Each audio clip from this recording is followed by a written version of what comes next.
Luluto ako ng uding, 'di ba? Sinabi ko, tingin mong wing ay kuday. Yung binili ko sa TikTok shop, black up. Magluluto ako ng uding for today's video. Ito yung uding na binili ko. May sauce na yan, pero dagdagan pa natin ng pantimpla para ma-achieve ko yung gaya ng sa 7-Eleven na panglasa. I'm not sure kung basta malapit siya sa 7-Eleven na timpla. For me ha, iwan ko lang sa inyo. So first, ito yung ginawa ko. Of course, naghiwa ko ng radish.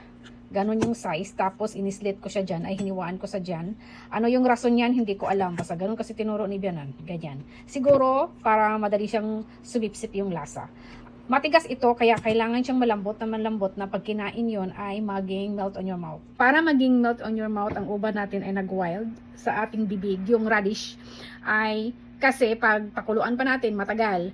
Tapos kung pressure cooker natin is matrabaho. So, ang gagawin ko dyan is microwave ko siya ng mga 4 to 5 minutes. Depende na lang sa ano ng microwave nyo. Sus Mariusip, ginuo ko. Sandali lang. Lagay ko yan dyan. Dyan. Sana magkasya.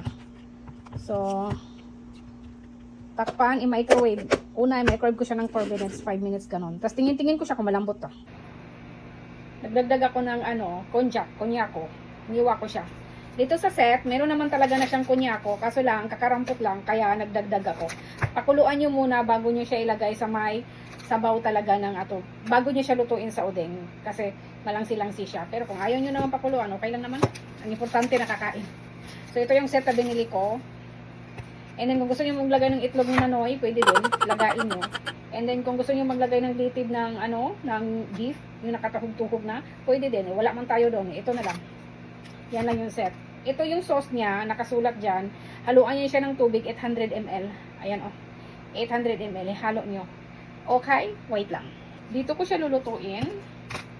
Ilalagay ko lahat ng mga ingredients yung lulutuin natin. Lagay-lagay lang. Kami-kami lang naman. Sigurado ako hindi naman ito maubos. Mas masarap ito kung meron itong yung litid ng beef.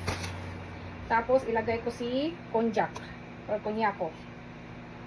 Kasi gusto nila ng kunyako. Tapos ito din, maliit na size kunyako, ilagay ko rin siya. Pangbata yung size, sobrang liit lang.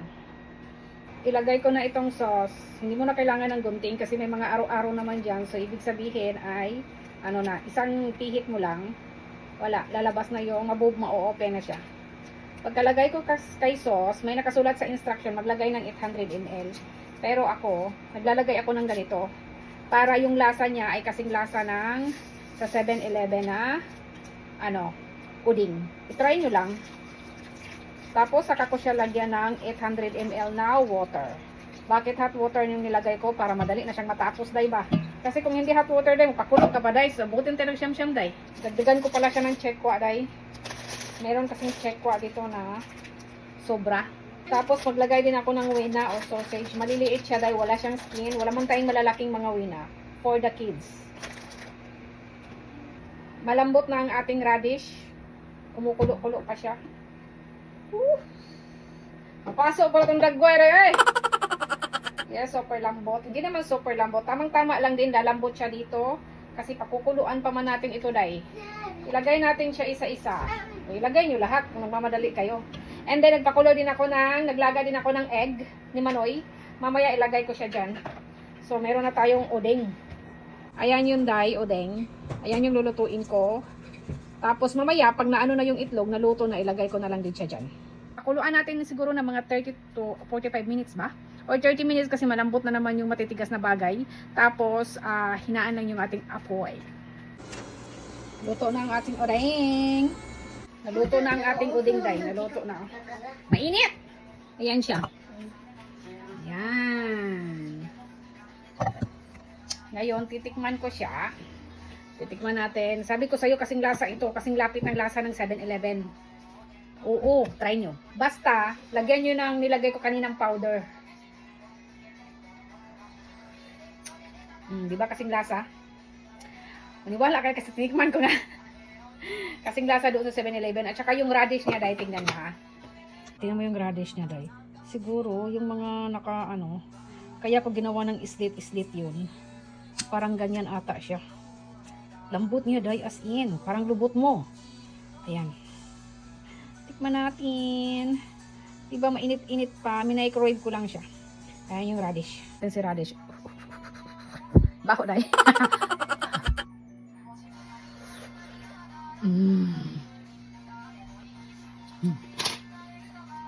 Kasing lasa talaga siya ng 7-Eleven doy na uding. Kasing lasa. Kaso lang yung udeng ng yung sabaw ng udeng doon sa 7-Eleven masyadong malinaw, di ba? Malinaw siya. Pag nakabili kayo ng set ng udeng doon sa supermarket, lagyan nyo ng hondashi. Yun ang pagkakalam ko. Ang mga Hapon, grabe sila, no? Kahit mainit, nakakain nila, no? Tapos nahawaan na rin tayong mga Pinay.